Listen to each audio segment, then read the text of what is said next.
Alhamdulillah. Oh, mengasih air. Soalnya di beberapa tempat kalau udah datang panitia ngasih kertas, maaf Ustadz, waktu habis. Terkejut saya, kok cepat kali. Yang pertama, trauma healing, trauma ketakutan. Orang kalau sudah kena trauma ini bawaannya takut aja. Contoh trauma apa Ustadz? Contoh trauma orang yang takut jumpa polisi karena pernah kena tilang. Ustadz kok tahu? Karena saya pernah. Jadi bawaannya takut aja. Nah, jadi tentang musibah ini trauma healing, healing kesembuhan. Cobalah cari di Google itu, healing artinya mencari kesembuhan. Makanya kalau ada ibu-ibu istri polisi ngomong sama bapak, "Bang, izinkan aku jalan-jalan ya, aku mau healing," katanya. Berarti itu trauma itu, Pak. Jadi trauma healing adalah orang yang mengalami penyakit, ketakutan, kecemasan tingkat tinggi secara psikologis. Saking takutnya sama Pak Polisi, asal melihat orang berseragam langsung naik asam lambung kencing-kencing, saking ketakutan. Nah, maka orang yang begitu juga kalau kena bencana alam, kena musibah. Yang pertama, saya mau nanya, Ibu, Bapak, boleh saya nanya? Adakah manusia yang hidup tanpa cobaan? Enggak ada. Adakah manusia yang hidupnya tanpa pernah kena ujian? Enggak ada. Maka itu yang ditanamkan pertama, bahwa kita ini semua hidup ada cobaannya. Itu yang pertama kali ditanamkan. Seakan-akan kita aja yang kena cobaan. Enggak, semua orang kena. Lama hidup banyak dirasa, jauh berjalan banyak ditengok, lama jadi ustadz banyak yang curhat. Saya sudah banyak ketemu manusia yang kelihatannya hidupnya aman, nyaman, adem, ayam, tentram, tenang, senang, kenyang, tapi ternyata dia punya masalah hidup. Jangan bapak ibu sangka bapak-bapak polisi yang tegap, yang gagah, punya pistol ini nggak punya masalah. Ada orang yang tegap, gagah, punya pistol besi, nggak bermasalah. Masalah di pistol airnya. Di sini tidak ada, di Polda lain ada. Kalau yang di sini ini sehat-sehat semua insya Allah. Amin. Dari bunyi aminnya kuat masalahnya nih nampaknya. Jadi tidak ada hidup ini orang tanpa masalah tuh nggak ada. Saya sudah nengok suami baik, istri mak lampir. Istri baik, suami genderuwo.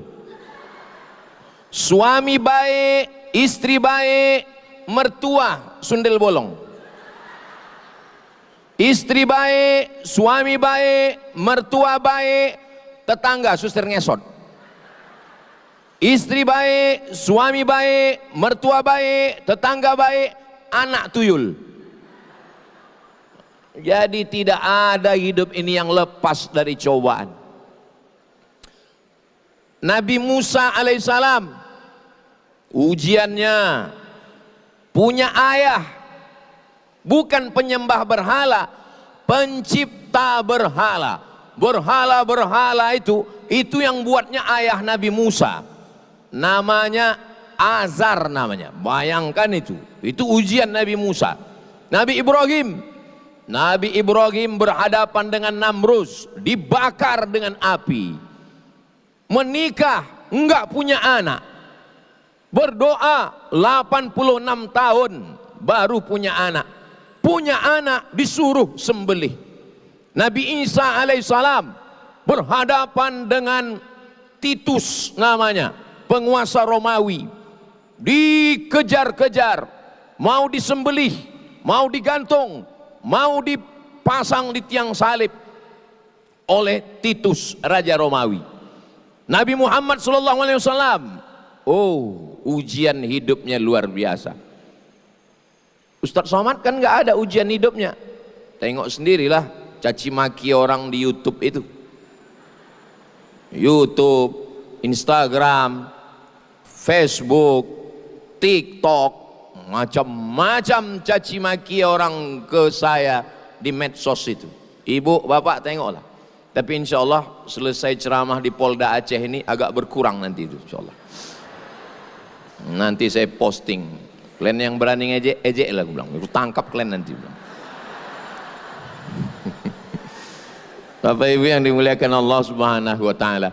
Jadi yang pertama yang kita tanamkan dalam diri kita adalah bahwa semua orang ada ujiannya.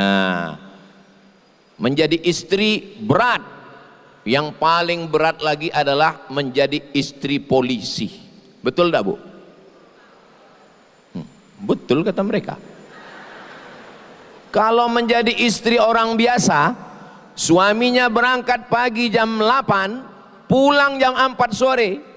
Kalau menjadi istri Pemko, Pemda, Pemprov, ASN, suami berangkat pagi jam 7, masuk kantor jam 8, jam 4 sore pulang jam 5 sudah di rumah. Tapi kalau punya suami polisi, apalagi sedang bencana ini, jangankan mau pulang jam 4 sore, polisi yang dari pusat sedang diturunkan ke Aceh sekarang 1.000 orang, dan nggak cukup, nanti akan turun lagi 50.000 polisi dari pusat, dari Jakarta akan turun kemari. Bayangkan istri-istri mereka berapa lama itu ditinggalkan. Dari 10 calon istri bapak dulu, maklumlah bapak itu mungkin playboy cap tupai kan. 10 calon dia dulu, kenapalah ibu yang lulus fit and proper test?